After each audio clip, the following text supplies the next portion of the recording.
All right. Hey, this is Evan. I am here with Sol Weintraub. Is it Weintraub or Weintraus? Weintraub. Okay, cool. Well, how you doing? I'm doing fine, man. Thanks. How are you? No, not bad at all.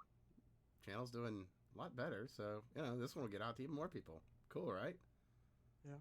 So you got this new album for what it's worth, and it's pretty good. Got a nice sound to it. Kind of some throwback sounds, some modern stuff, some experimental stuff. And why don't you tell us a little bit about it? Well, there's a long story about this album. Uh, I it was conceived like uh, yeah, 3 years ago. It actually it's heavily inspired by the literature, in particular by the novels. One novels by um, Henry Miller. It's called Air Conditioned Nightmare, and I'm a huge fan of Henry Miller. Okay. And actually, um, he really hated America, the U.S. And in the novel I mentioned, he tried to rediscover the U.S. for himself, like to find anything great and inspiring for him. And there actually, I remember there was a chapter about him traveling through uh, the ghettos in I can't remember, in San Francisco, I guess, and he saw like something written on the ground, like uh, "Good news, God is love," and like it's just a nice little inspiring phrase. Oh yeah, just And little things. yeah, and I named my first solo track after that, like, line from the novel. And the other novel that really inspired me was uh, a novel by Ian MacDonald. It's called The River of Gods, and it's a science sci-fi novel set in the futuristic India. It's like it's really interesting because it's like a fusion of the ancient Indian mythology and stuff and cyberpunk. Like you have those Indian deities like taking like their like computer programs and like fighting stuff, and there's like a variety of issues like uh, in that novel, um, like the clash between the technology and the traditions. Yeah, I yeah, really that's like a it. kind of a classic sci-fi trope. Totally. Yeah, and uh, I also at the time was like discovering stuff mostly in instrumental hip hop. I was like really into Clem's Casino at the time, and he's one of the uh, hip hop producers who introduced like this ethereal vibe into hip hop music, and it's I really like his stuff, and I try to combine uh, this uh, influence to I'm gonna put that on in the to background so that people can appreciate the music yeah while we're I while you're explaining. yeah, I tried to create some sort of fancy background for the music, and also try to combine all these musical influences. Like uh, the album is very heavily inspired by uh, the by a British project called Force Swords. He's making like psychedelic rock inspired ambient dub down tempo stuff. It's really like so I don't know, it's so unique. I mean, it's and I guess in some way I try to imitate that sound because it's really absolutely special. And Yeah. also there's also a great producer, Mark Van Hollen from the US, and he makes really rare stuff. Like he changes stuff, his stylistic approach each album, and it's really great. And especially recommend checking out his album under Locust moniker. It's called 86, where it's psychedelic, down tempo, ethereal, slow, experimental electronic stuff. It's Cool. really great. So I spent like a couple of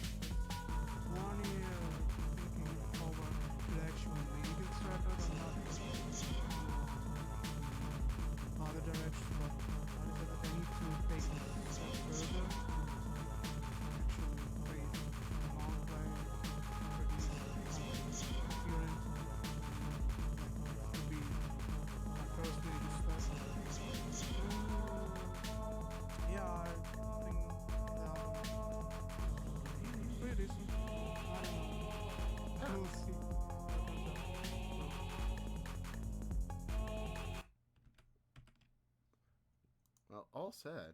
I think it's got a really good sound. I mean, let me hop over to a. Oh crap! Where's the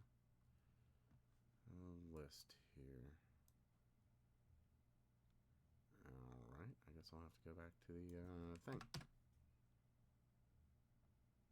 There's also an interesting thing about uh, a particular background for some of the tracks that are featured on this album. For example, the first track, which is called Heart of Abuse, features a recording which I made in 2013 when I was visiting Jerusalem. And on my last day of my trip to Jerusalem, I Yeah.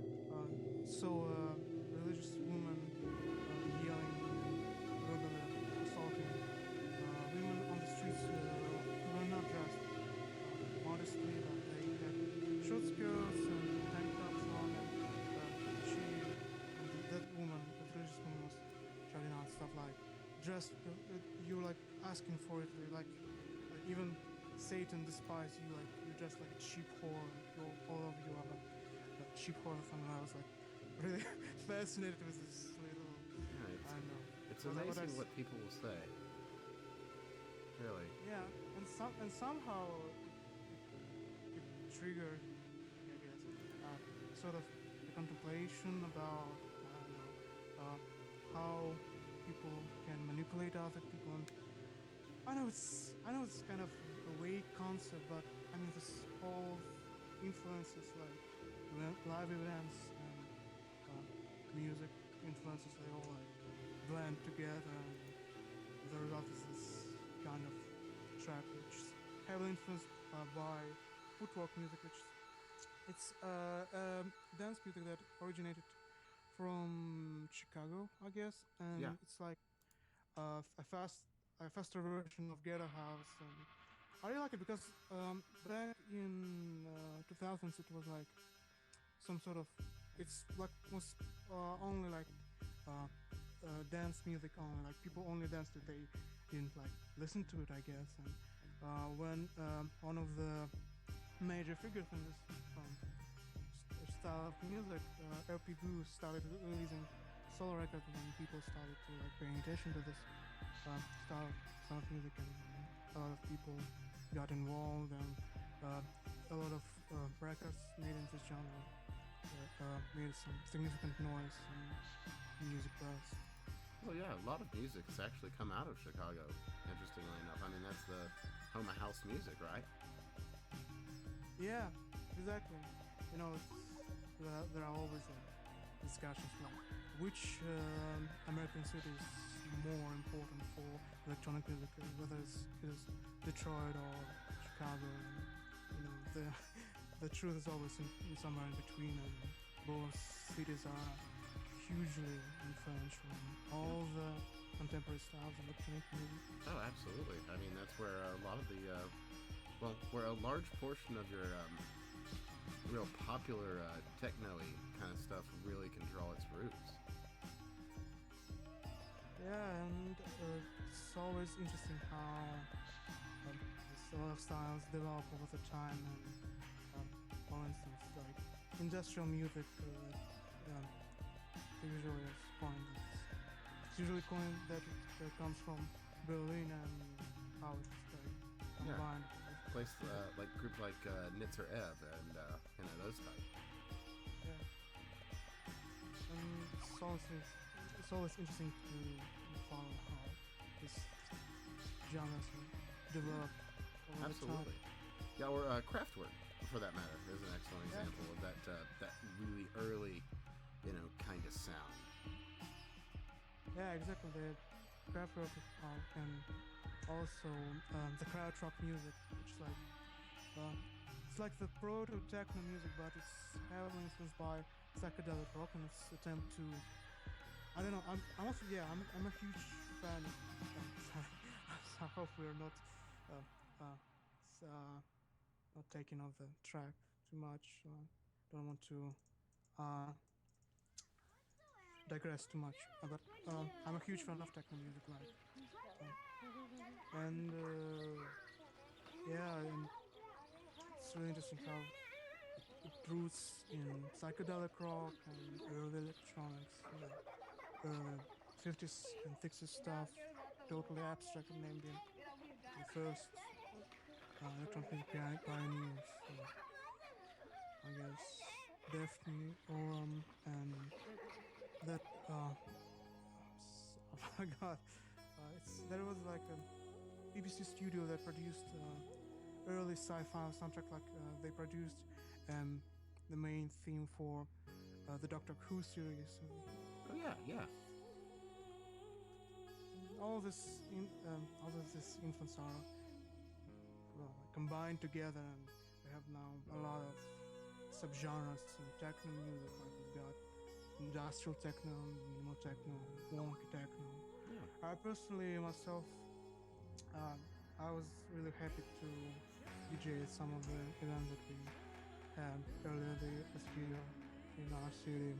I played mostly really like minimalistic, and because in my opinion, I really one of the most important things in techno for me is that it's like uh, this genre is basically one of the better environments for diminishing the human aspect. Like it's often totally like it's totally made by some sort of supercomputer or something like that, and sometimes some people don't really appreciate that. They think that it's like this music's too fucking lifeless, but I think that's it's like of them. It's like the product of the technological development. Like it goes through, as long as the scientific developments. Yeah, certainly. It's like a merging of the two things. You know, with as new tools come along, you know, you get new musical sounds, and people just take advantage of what's available to you know, make new and interesting stuff. Yeah, and that I guess to automatized approach to music actually later on developed into attempts to try to bring the human aspect back to music. Like we have one of the new styles of dance music is called Outsider House, and it's very like crispy analog sounding stuff which that people, for example, don't spend much time mixing or checking out levels, and sometimes it sounds like total trash or like a really bad tape recording, and people still like it because it's totally another approach because often techno music is like it's music for perfectionism. Like you need to like there are not so many elements in techno music. You need to make sure that each element is like sounds perfectly, and when all these little elements are combined, they are like sound totally coherent and not. Well, a good example of what you're saying there is like what's happening with the vaporwave scene. You know, you've got this really down-tuned music that's kind of washed out sometimes. Like even you'll have like an effect that it's coming through an old phonograph, you know, like or you know, cassette, and that sound really kind of adds to the flavor of the music. Yeah, yeah, certainly because vaporwave is like the continuation of plunderphonics, and it's for me it's like the recycling of all the content that was made before, and you sort of I don't know, let this all this stuff through some sort of time machine, and at the end result is this weird sounding stuff. Yeah. Sometimes it sounds like totally like well made, but sometimes it sounds really lo-fi and Oh, I mean, badly you produced. can overdo it. You really can. But Yeah, by that, I mean that's just the nature of any music or art or anything. I mean, there's always a balance in what you're creating and making it have the right sound, look, feel, or what have you. yeah, and that's always great because the results they're totally unpredictable. Like the way the people may think about your music, whether they like it or not, like whether they think that like you may spend a lot of time like honing your sound and making it like, perfect, and people still may think that it sounds awful because they have their own uh, subjective opinion about the audio quality, whatever. Oh yeah, I mean, but everybody's entitled to their own subjective opinion. Sure. Nature of opinions, right? That's just the way people are. Yeah, and I guess that's that. Yeah, that's really right. People now have the internet, and we sometimes can quickly get an opinion about a lot of things which you may, or sometimes it's really hard to get an opinion because like the Or at least a whole reasonable one, right? yeah, like Yeah. the whole space is too fucking saturated, and make yourself look nice. So Yeah, well, PR is a thing, unfortunately. At least for someone that's trying to put themselves out there. yeah, I mean, for some people and so often, it's like it's always for me quite at the moment, but I'm trying to change myself on this matter. But I think that's I don't think that the music now, the the actual material behind the artist, that artist creates is like of a less importance, and the image and the visual side of things, it it's like the key thing to the success. But I don't think it's quite right. I think that I don't think it's really like that so much as it used to be. Like back when MTV was playing videos, way back when, that was like the only way you did it. You had to have the look. But now, if you've got the content, you can actually kind of make it, which I think honestly kind of pisses off the recording industry because they want to run this thing their way, period. And if you're not jumping through the right hoops and knowing the right people, then it just kind of doesn't happen for you. But now, with things like SoundCloud and what was it? That one rap guy released something like only on SoundCloud or Bandcamp or something like that, and it sold really. I think was it Drake? Maybe, I don't know. yeah. But it did really well, and it kind of shows that these new media are really viable platforms. Yeah, I totally agree. But also, PR, as I said before, is of a huge importance right now. But I think Oh yeah, no, of course, it always for is. a lot of artists, it's like a totally like negative thing because they need to not only to take care that. Well, in my opinion, uh, right now, not only that your music needs to be like really great by some default or like some I don't know, subjective opinion, but also you need to make sure that you have like all the social media profiles. Oh yeah, you gotta have your Facebook, you gotta have your Twitter, you gotta have your MySpace, right? Right, yeah. Yeah, and you make sure that you need to make sure that you have all these pages up, and you also need to have like promo shoots and music videos, and you need to often make like a little meme of yourself, like a lot of mainstream artists are like they are doing something like that at the moment, like like Drake you mentioned or Kanye West, like they are Yeah, kind of make a expanding caricature their of yourself almost. So that because you're not yeah. even you. You're this public figure thing, right? Yeah, and it all puts like really so much pressure onto the artist, and well, let's just say, was a victim myself when I released my debut album, mainly because I didn't put enough effort into getting myself noticed, because I was thinking that I'll send some press releases to various blogs or whatever, and I'll get like instantly noticed. And this is like total bullshit because the spaces are saturated and the the biggest music blogs or web magazines or whatever, they receive like a huge amount of press, and they're very picky, and they're like Oh usually yeah, yeah, to absolutely. I mean, it's very cliquish, really, to be honest. yeah. And if you um, didn't receive some hype beforehand,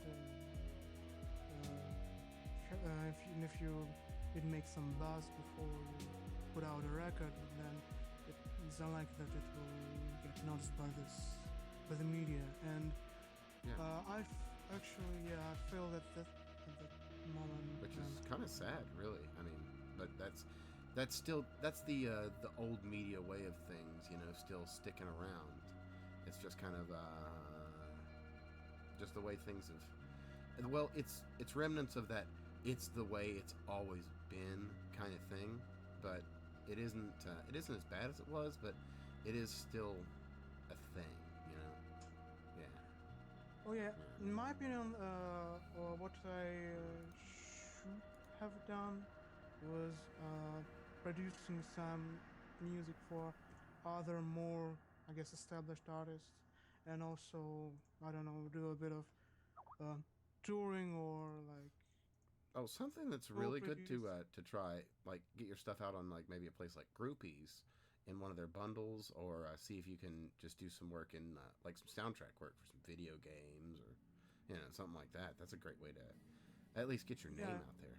yeah, and you need With to like no uh, real all investment. those, yeah, and all those little achievements they like they combine and they help you to create the buzz you really need to get some hype for your record. And actually, what happened with my debut album really like totally depressed me, and at some point, and I didn't really want to promote it. I just sent a couple of emails and like that's it. I don't want to like give it Yeah, you've a got to second work thought. it hard. You really, really do. It's Yeah, and surprising how much work you have to put into really getting out getting your message out or getting your work out. Depending on what you're doing. The only scene I've seen that is really different is kind of the synthwave and vaporwave scene.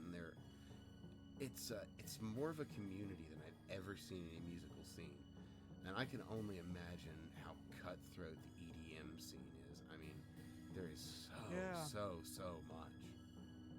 so fucking saturated, and yeah, it's like the highest difficulty setting in this whole becoming an artist video game. Yeah, Imaginary. yeah. You started off on very hard, man. What are you doing? And in my opinion, there are really a few artists that uh, got really like that received a huge notoriety and amount of praise and attention only because of their music. One of them is Burial, who establishes particular subgenre of down-tempo, slow, atmospheric electronic music that uh, like The river runs, but comes on from will soon. two-step Dawn is UK black night, garage music, and midnight gloom. um, like Sun follows he day, was night dark anonymous and for lean.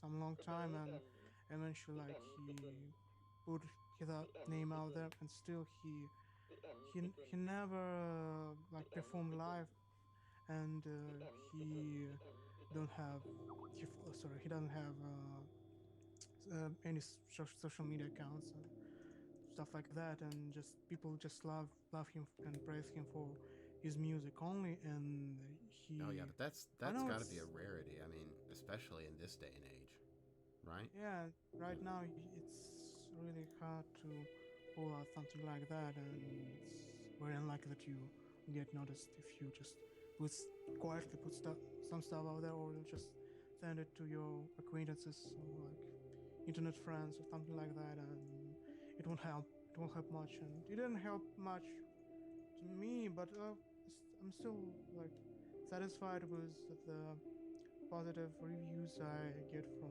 the people I know, even though I still I won't get much popular because, as I said before, I didn't put much work to create the required, I guess, hype Make the buzz.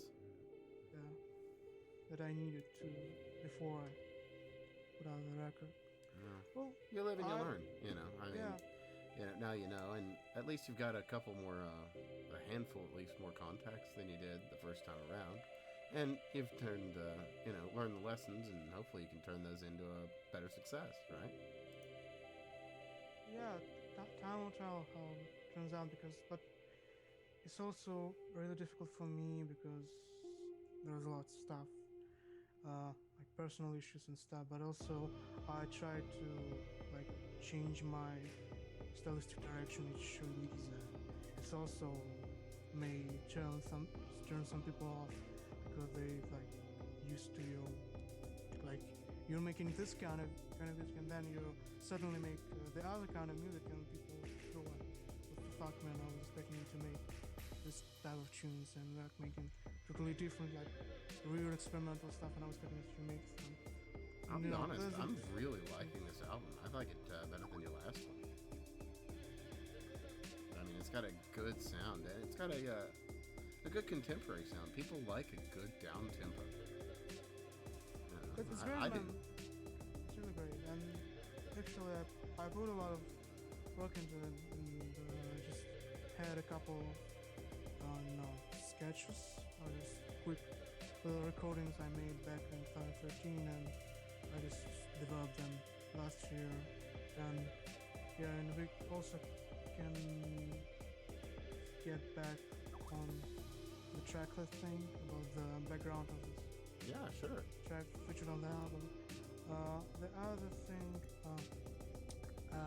well, let's just say the key concept of this album, my debut album, was what it's like.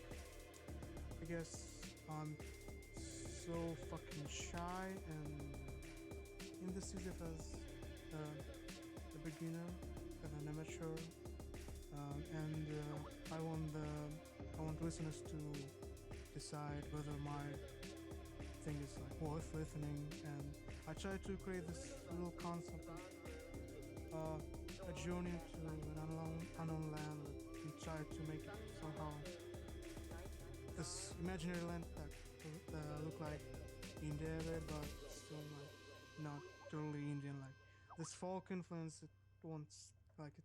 Yeah, it has They're not- a vaguely oriental kind of feel to the sound. Yeah. I can get where you come with that. Because originally I wanted to make it like really heavily influenced by the Indian folk music, but later I decided like I need to keep the things like balanced and just diminish this really heavy oriental influence that I was planning to put in, and so I think that the results pretty coherent.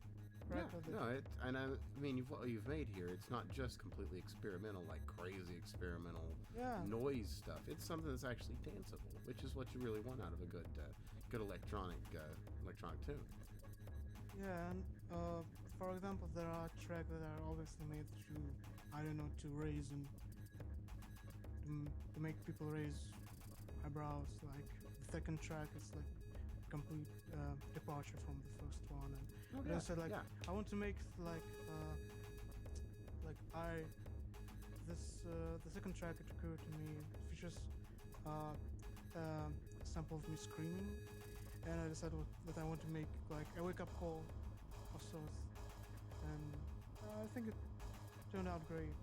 And also the fifth track, Power Without, features also a recording I made in Jerusalem.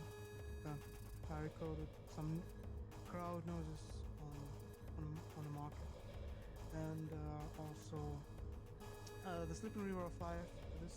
The track, the title was heavily inspired by Aldous Huxley's novel Island. It's his last novel he written before he died. No, right. And I Okay. really like this novel, and Well, the sleeping river fly basically means that this river is like the embodiment of all the living things, but if it wakes up, like the steady feeling, like the calmness of this whole thing is like it's destroyed, and all the life is destroyed or something, because this natural calmness and serenity. Like, I don't know. It's really hard for me to explain. I don't know. So That's okay. That's okay. It's fine. You know, some things it's hard to bring the words together for. sorry if I'm mumbling. Nah, you're I wasn't okay. trying You're okay. to- Nothing to worry about. I decided to make it impromptu. Yeah. Don't Yeah. No, I Yeah. gotcha. too much time like preparing and stuff. I know that's So- what I do. I mean, I check out the music beforehand so that I can at least have an informed opinion and everything. Probably I've played a couple songs, but you know, better to go in completely blind. And you know, if you got a couple flubs, you got a couple flubs, but it's more natural. And you know, you're giving people, you know, just you. It's out there. That's how it is. Yeah, totally. Well, let's see. The album also features a track called "Honest Deception," and actually, you know, a lot of my musical ideas they come like totally unexpected, and I record a lot of stuff on my phone using an audio recorder app, and it usually goes like some shit like that, and the original idea behind this track was like to make really, I don't know, epic sounding, almost symphonic, like I don't know, instrumental, huge epic track. But I decided, because I'm often too fucking excited when I have like a sudden musical idea, I have trouble breathing steadily, and the whole recording was basically like, and Well, what I you gonna couldn't make heads or tails out of it, and I decided like I need to make a thing out of scratch, and something new. And eventually, at the time I recorded this track, I was like really into trap rap music, and I was like just browsing through the stuff and studying what makes trap rap music, what it is, and I decided like whatever I should. I know that the track may sound like almost corny, I guess, but I also added some, let's just say, stylistic surprises in this track to put them in this track, because actually it features a guitar recording that my mentor, also the guy who taught me all the basics of music theory and also mixed and like basically he was like a sound engineer for me on this thing. He recorded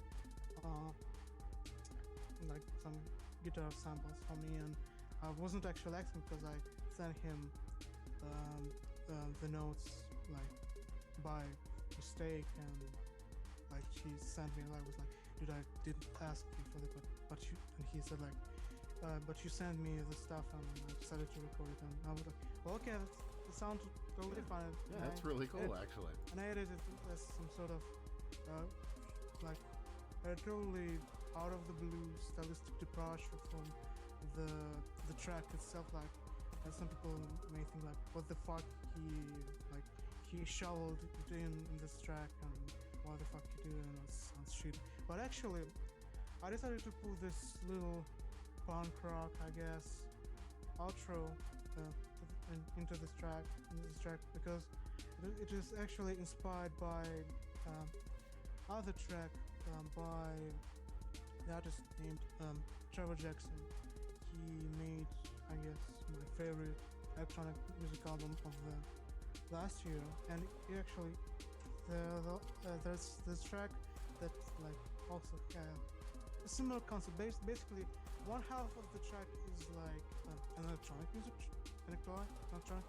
track, and the second half of the track is like a hardcore or punk rock recording, and it's it's really interesting concept that try to I don't know marry this two completely different worlds together, and and I guess it turned out to be like I don't know. I guess it's fine. All right, excuse me, but you don't know what you're gonna get unless you try and experiment a little bit. And I noticed you've got a lot of tracks on this album too, so you've got a lot of room to breathe there. Yeah, and it's really difficult to keep things like consistent throughout the album. If it's like long, and I noticed that a lot of mainstream albums right now that are getting released, they actually quite long, but also a lot of them are really like tedious and filled with filler tracks, basically. And I found out that it was because of this streaming statistics. It's because you need to accumulate a lot of listens on the services like Apple Music and Spotify, whatever. And yeah, of course. it's forming the charts, and you need to have this stuff. That's why people make albums that consist of like from 15 to 20, even 25 tracks. Put a lot of like bonus tracks, or I don't know, shovel in some previously released stuff. Or like the nature a of the barely beast a right remix kind of remix. Like it's a slightly different sample, like the song's in a different key or something like that, right? Yeah. Yeah, and it's right now. It's like it's becoming slowly like standard practice for the mainstream artists right now, and I don't know. Sometimes it turns out to be great. Sometimes it turns out to be quite awful and really boring because people try to, I don't know, make something coherent and I don't know, maybe something that like in one stylistic vein or something like that, and it turns out to be like really like you just Well, you listen can't to make the what whole you're thing trying and to you make when you're trying to put all that extra stuff in that just doesn't fit into what you originally. yeah Well, you're trying to bake a cake and you're trying to throw in a bunch of extra ingredients that just weren't meant to be there. yeah it waters down all the effort originally put into Yeah, yeah. making. So I mean, if you're gonna do it, just go full bore and do something like Aphex Twin and put out like a 30-track album that's all just crazy experimental stuff, or put out something like you have here that's got it's got a bit of a flow to it. I mean, it's not necessarily all completely coherent. It's got a stylistic similarity, but it flows really well. You can listen from track one to the end, and you're not gonna feel like you've been led astray or something like that. Yeah, and I'm really glad that people that you have this kind of opinion, and people also like give positive say positive things about the album, because I think the time I spent making this album, I guess I really needed it because I was in such a fucking rush when I was making the thing, and as I said before, I thought that I shouldn't make it, and I just needed to move on, but I decided, hey, I need to make like a first step, and I think that it makes a decent first long play. Yeah, no, it's a good album, really. I mean, I hope you get a lot of plays. I hope you get a lot of sales, honestly. Thanks. Well, as far as I know, the like my internet friends uh, from the online gaming community I was a part of for like 5 years. They like bought it like almost everywhere on Bandcamp. Even a friend of mine bought it on Beatport for the crazy fucking $19. I don't know why he did it, but I really appreciate it. Yeah, because for sure. yeah, it's really awesome. I don't want to rip off people. Well, yeah, I mean, well, I can't say that all the artists out there aren't like that. Sorry, something in my throat there. Yeah. So, also, the last thing about the track lists, I want to mention that, uh, well, the last track, which is called the Remnants, was one of the track that I guess uh, it like the original idea behind this track totally transitioned into the final version, and I'm really happy about it because usually like the original idea is totally different from the end result, and that means like the original idea was decent enough to make it like almost Sure. to Well, transfer it almost entirely.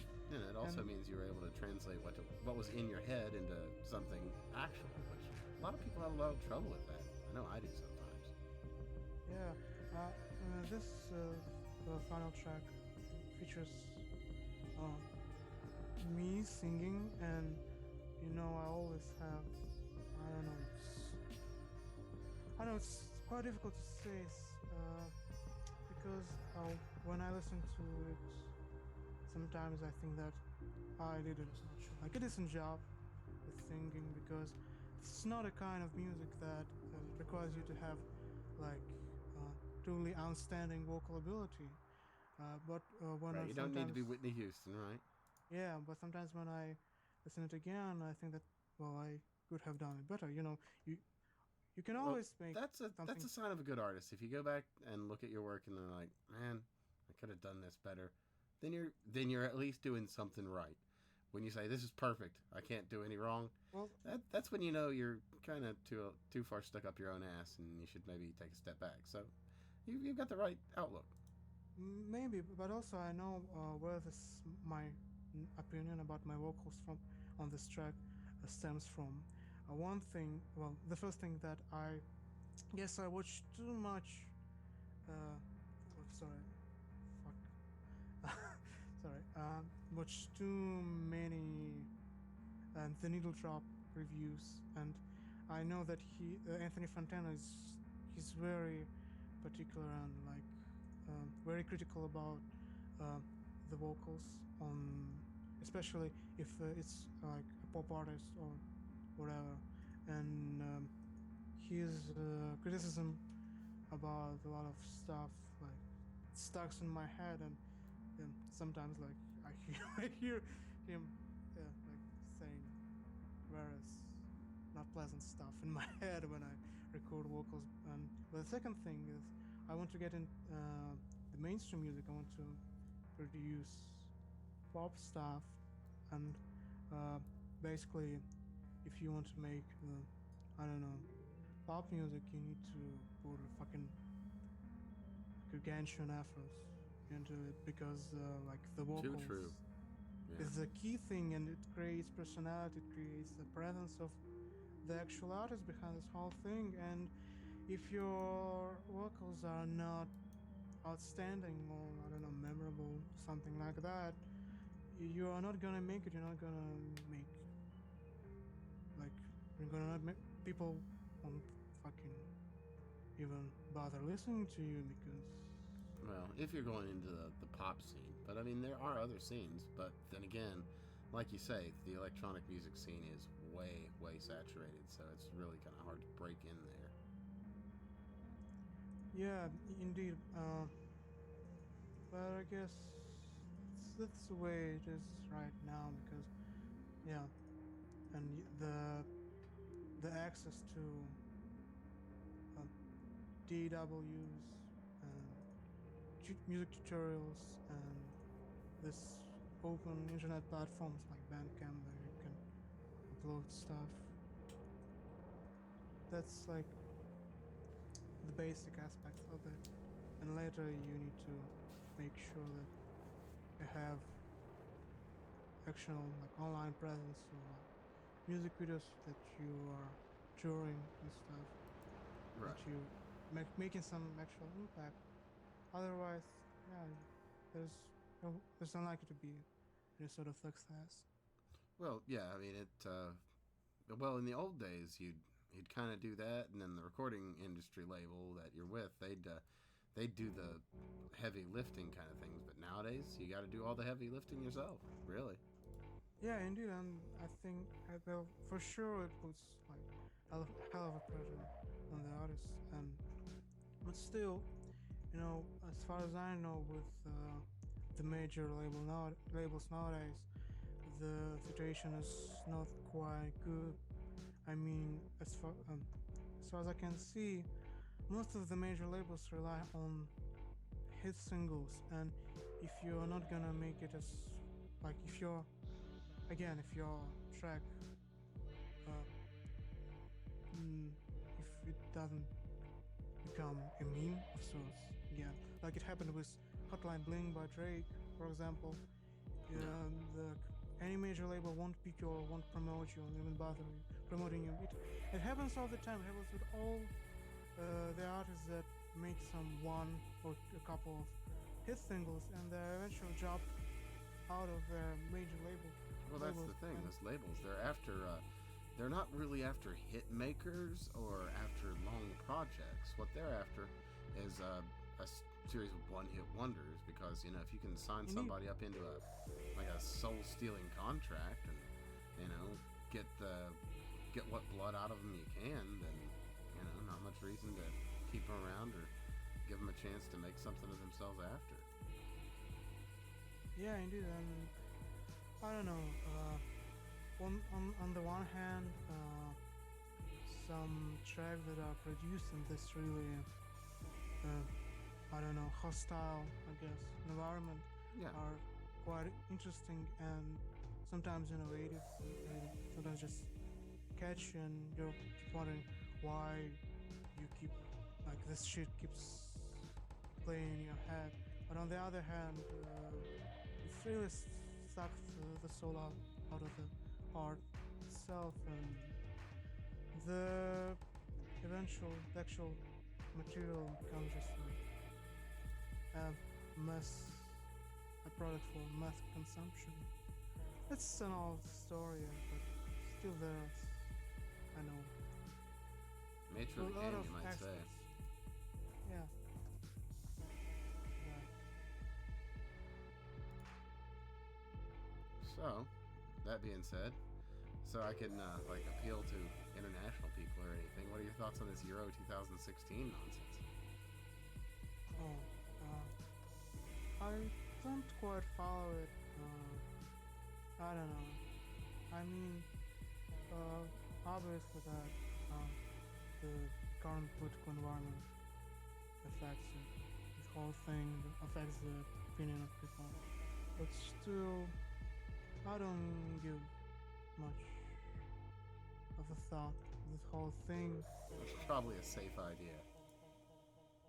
I don't know. I honestly don't like football. Or as Oh you no, a Euro that as doesn't you like as you football. as What's you wrong call with it you? as you call it in the U.S. Association football or soccer. Yeah. I don't like the words soccer. I don't know. I guess Yeah, we call it soccer because we have hand egg here. We call it football. Yeah. I actually like American football more because it's more interesting or alien to me, I guess. Oh, I can see that. So, yeah, it's quite difficult to me to. I don't know. I'm kind of ignorant on this matter of Euro 2016. But Yeah, I time will haven't tell studied up because too much, but because apparently it was like a lot of soccer hooliganry, but just take it to a yeah, whole nother level. If I'm to understand what I'm hearing correctly. yeah. I have to say that this uh, football fans subcultures like or skinhead subculture or whatever. Yeah, I'm hearing they're pretty extreme dudes over there.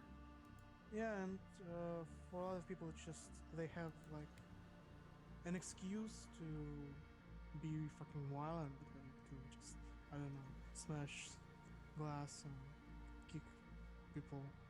Uh, well, just to start a fight or something. Need to an excuse to do that, and Well, some people are just, like that. They're looking for any excuse to raise hell or burn the whole world down. Some folks will. It's kind of shitty, but it's people, right?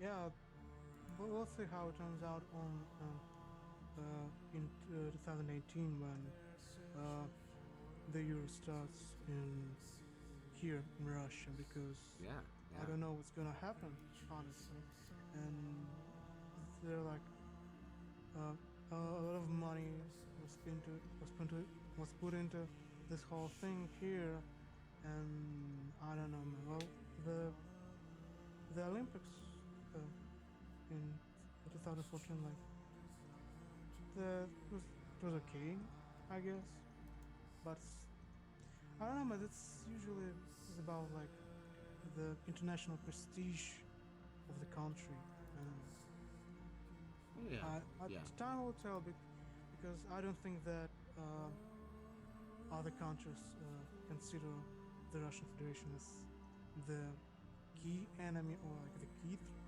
threat or something like that.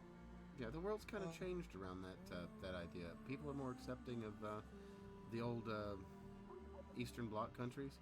Now, the real worry are that things.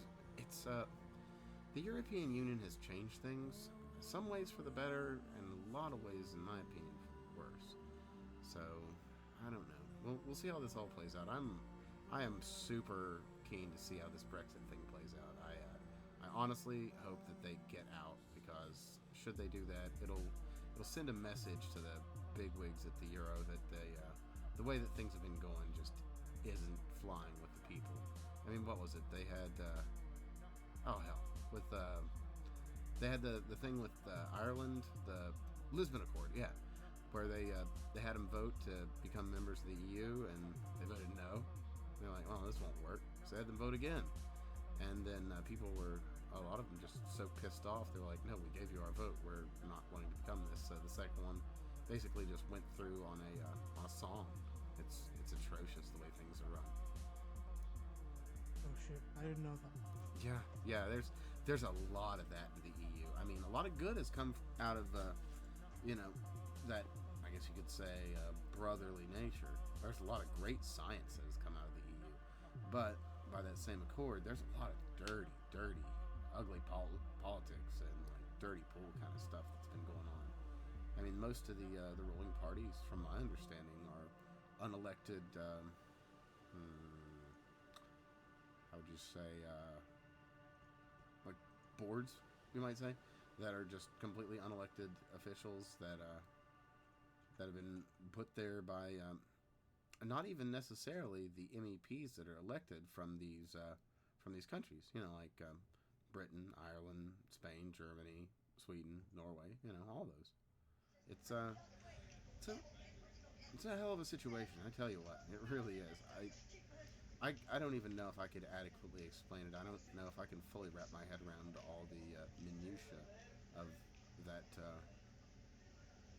labyrinthine organization. I mean, it's a fucking hydra, man. That's all I can say about it. Hydra. Hail Hydra, right? Uh, Yeah, it's quite a complex topic to talk about. always, I always. I'm not so quite I'm fluent in this whole thing because I don't know. There are a lot of there are a lot of aspects. Uh, Historical background influence influences a lot of decisions, especially the results of the World War II and the destruction of the Berlin Wall, Hmm. etc. Like the I remember historical watching events. that on television as a child. That was a really beautiful thing to see. Well, at least And in my opinion. well, yeah, I can agree with you, even though I wasn't born. Yeah, Yeah, at the I'm an time. old cuss, right? What you gonna do? So I'm also like, you know, interesting how it turns out, and you know, the it also like the result of this voting will definitely affect other countries of the European Union, and Well, it could lead to a better relationship between Britain and the Russian Federation. Honestly, I wouldn't half mind seeing that. I'd like to see people get into more. I want to see real trade deals, not these brokered and bartered trade deals that are done by these fat cats up top, but like the way they used to be done. You know, nations building bridges together. You know. yeah, but I guess stems from, I don't know, attempts to preserve, I guess, national integrity, or I don't know, to promote, like, I don't know, to the older allies or something like that, and try to attempts to remain loyal to, I don't know, and to form some unofficial, I don't know, unions or whatever. Sure. I think the unions have been, well, they've shown themselves to be oft-times problematic, like the EU. So I think what we need is, I like nation states. I like nation states that have friends and allies, like the way that NATO is handled. I think that's a reasonable organization, whereas the UN is a little bit too pushy, you might say. You need something where people are cooperating and not being pushed around by, well, at least in the case of the UN, it's by elected officials, whereas you have the EU that is just a bunch of completely unelected, appointed people that got there because of their connections and family memberships, their names, no less. I mean, Well, that's no way to handle things. I didn't know that the EU was like Oh well, claiming oftentimes that people of don't. nepotism and cronyism. Oh yeah, it's dangerously bad, really. I mean, it's surprising, really, when you look into things, just how ugly the situation is with that. You would, well, what am I gonna say? You'd think that the politicians would want the best for people. Yeah, I'm working on my stand-up routine. You can laugh at that. It's a crazy world, man. Crazy world. But hey, we made it this far, and it looks like we're gonna keep making it. I'm expecting, we're gonna see the first child born on another world that's never seen the face of the earth. First Martian child. That's gonna be awesome, man. I can't wait. Yeah, but I mean, it's really difficult to predict when it happens, because by the time like 2012 and 2019, I guess 20, and I guess we should have, I don't know, full on cyborgs Well, like we can that, hope. but yeah. I mean, don't know. most of the technology exists, so it's theoretically.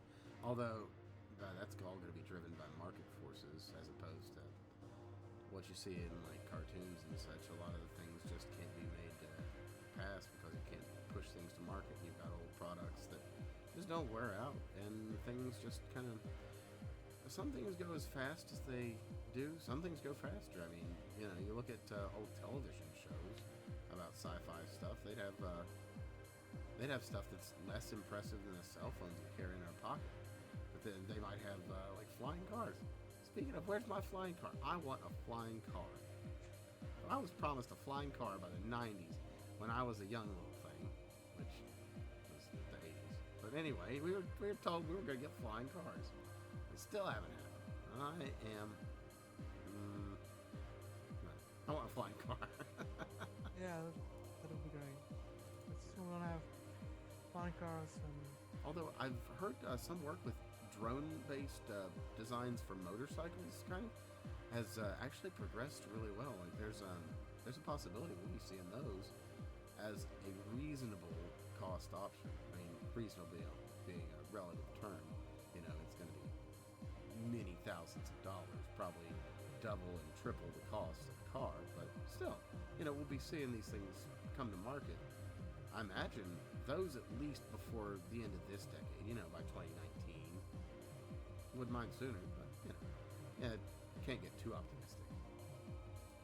Oh yeah, I mean, those prototypes are usually like hell expensive. Oh, yeah, yeah. Well, I mean, look at that the first Tesla car, the Roadster. I think that thing was like $100,000, $120,000 maybe. But then now he's next year the Model 3, I think, is the next one. Well, it's coming out, and he's wanting to release that at like $32,000, and that's regular car price. I don't know what that'll translate to internationally, but we'll see. Yeah, it's interesting. Well, they are experimenting with this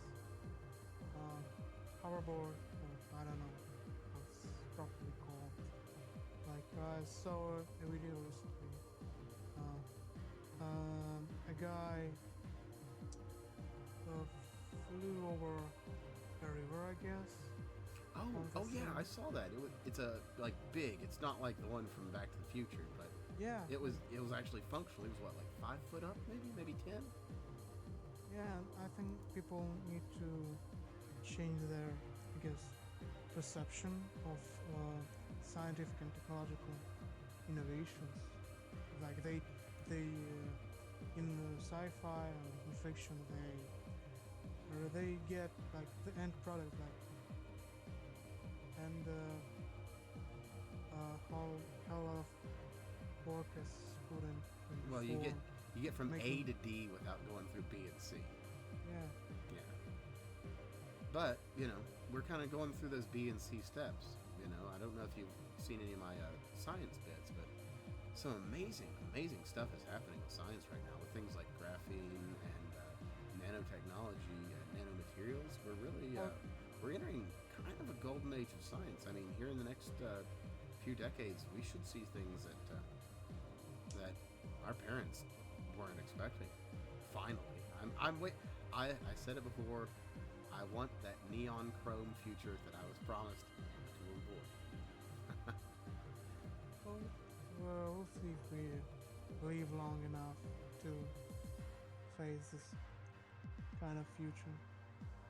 I Well, don't know. I've got faith that we can. Well, I don't know. I wouldn't say faith. I would say that the numbers are looking good for us right now, in my opinion.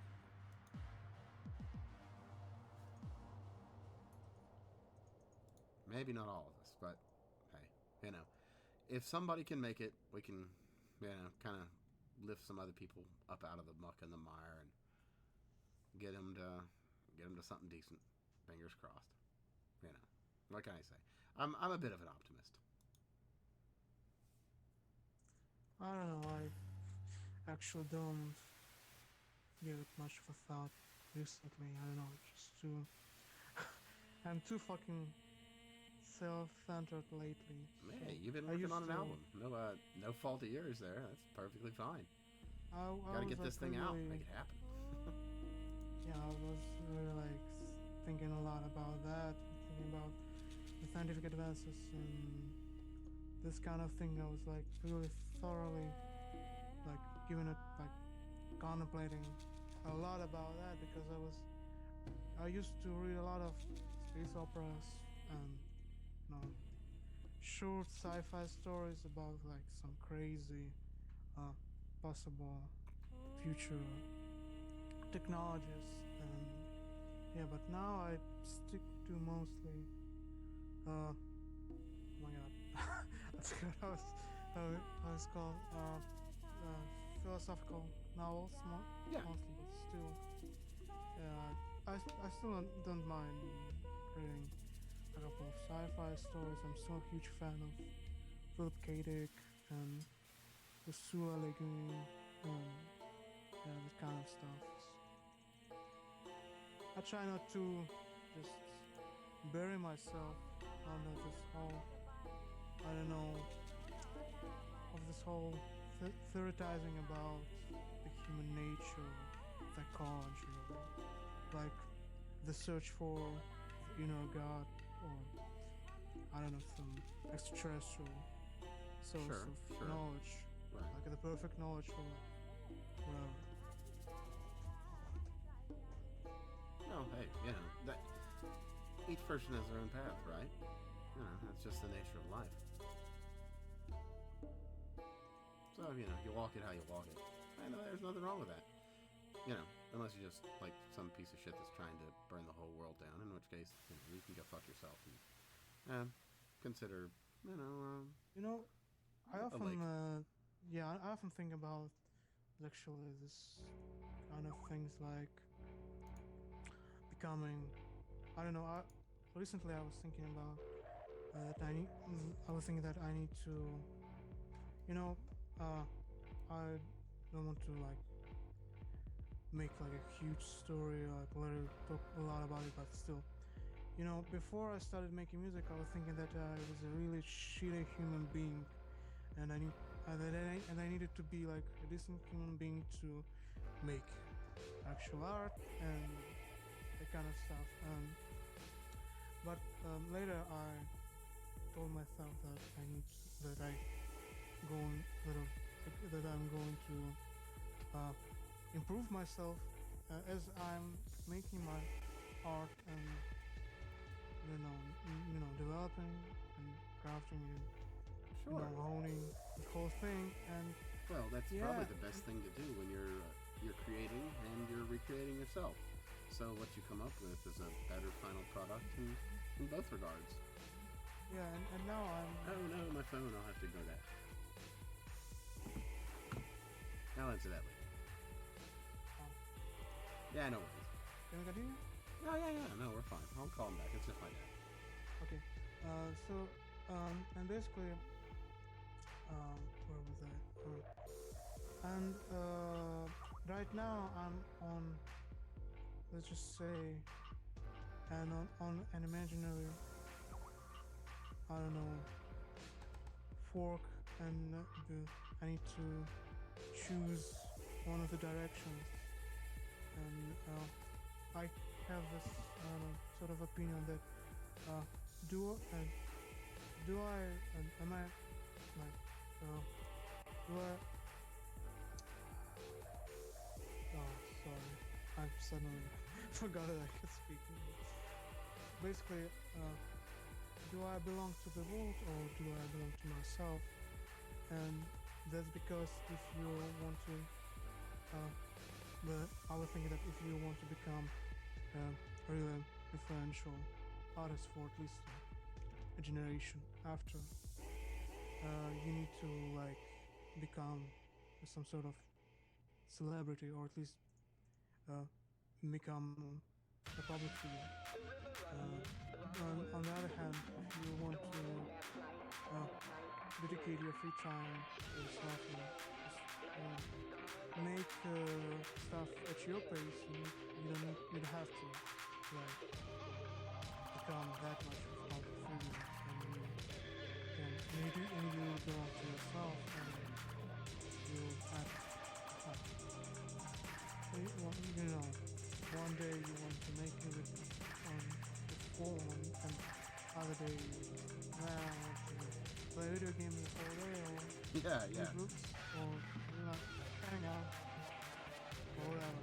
And right now I'm sort of, because of some family issues and personal stuff, I need to come out of the safe space or safe zone. Yeah. Well, no, you gotta get out sometimes. There's nothing wrong And I with need that. to make a decision. Not that I need to become strictly public figure, or just let's just say a conventional musician, but that I need to improve, and it's a lot of stuff that actually will help me later when I want to promote and present Sure, something of course. new. Yeah. And it's really great. It's really fun. I mean, sure, it's really fucking challenging for me, because I used to have this way of life, and now not that I'm forced or something, but I want to immediately change the way I'm living, but still I need to make some significant changes, and I think that's a perfect opportunity for me to finally decide whether I want to become a full-on artist or I gonna do it at my own pace because I keep this 5 albums plan in my head, and I have this plan until I am 30 years old, and after that I'm planning to move on the other fields. I guess I want to. Sure. I have a lot of ideas in literature, cinema, video games. I can make this like I can I don't know make some little sketches to write down some stuff that comes on my mind, but still I need to focus on one particular thing, one particular field in order to succeed. I don't need to like spread my attention too fucking thin. That's why. Yeah, I'm kind of bad about that one myself, but if sometimes you have to just do a couple things, put a couple pans in a couple fires, and one of them will work. Maybe Yeah. it doesn't hurt to. I mean, I make art. I do this the channel. I got these interviews. I got my DJ thing. Just maybe try and throw in a little extra here and there. It's something that you feel you can do. Something that's not too far out of your league, or who knows? Hell, just do something that's like you've never done. You'd be surprised what you can do when you try. Yeah, I do. It's like it's great for you know gaining more experience, Yeah, and absolutely. I don't know. It's a test of your abilities to do a variety of things. Sure, of course. And the more you do, the more complete a person you are at the end of the day.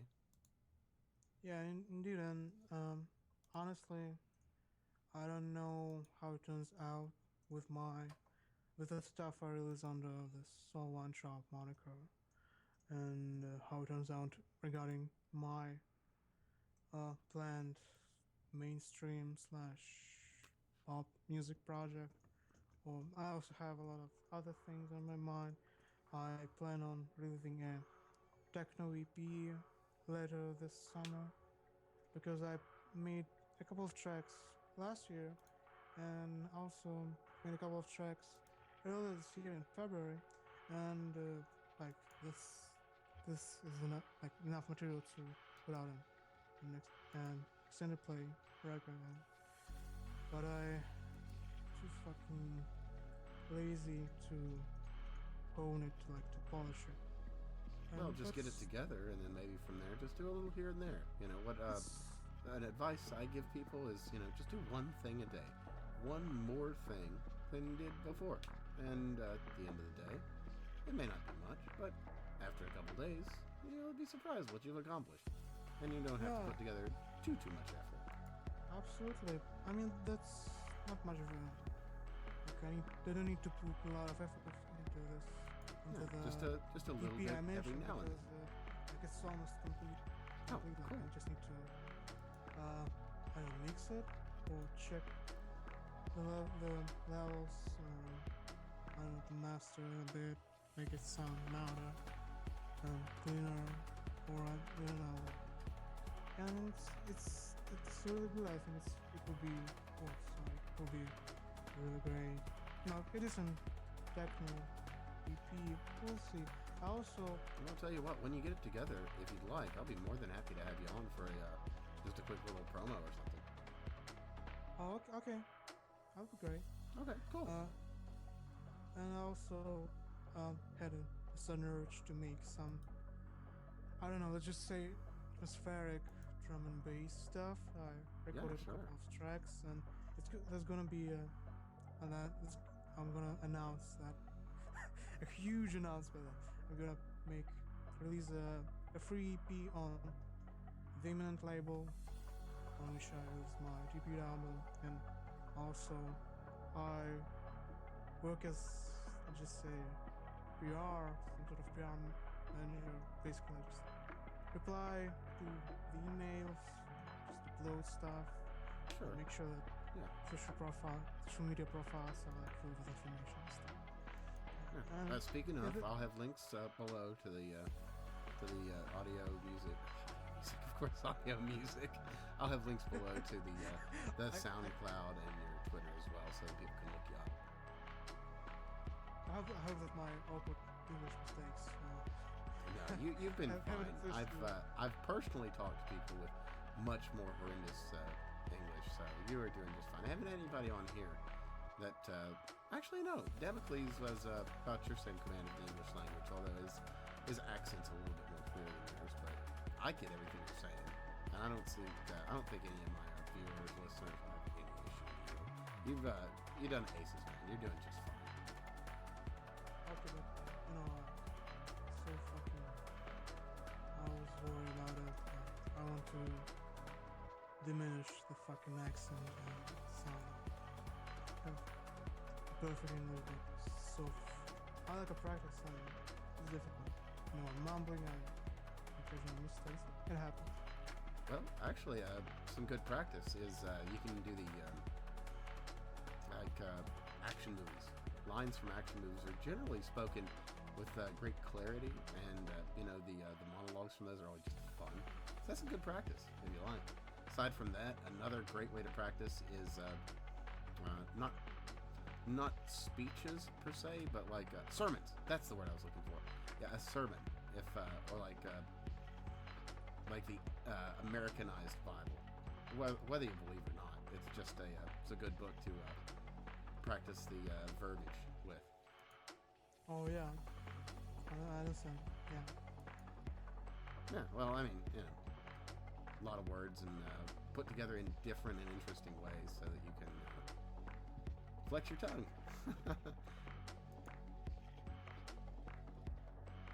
It's a pretty cool track, by the way. Digging it. Oh wait, this is from. No, this is from somebody else. I better stop this. This is somebody else's track. It's like, this doesn't sound the same.